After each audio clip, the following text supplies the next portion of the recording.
وزیر داخلہ محسن نقوی کی زیر صدارت خصوصی اجلاس پاسپورٹ کے اجرا کو مکمل طور پر ای پاسپورٹ پر منتقل کرنے کا فیصلہ کیا گیا ہے، جبکہ بتا چلیں کہ ای پاسپورٹ پر مکمل منتقلی پر فراڈ اور جعل سازی کا خاتمہ ہوگا۔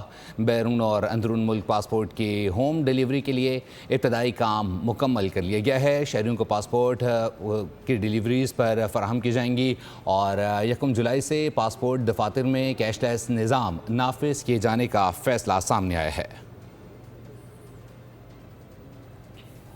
وزیر داخلہ محسن نقوی کی زیر صدارت خصوصی اجلاس پاسپورٹ کے اجرا کو مکمل طور پر ای پاسپورٹ پر منتقل کرنے کا فیصلہ کیا گیا ہے، جبکہ بتا چلیں کہ ای پاسپورٹ پر مکمل منتقلی پر فراڈ اور جعل سازی کا خاتمہ ہوگا۔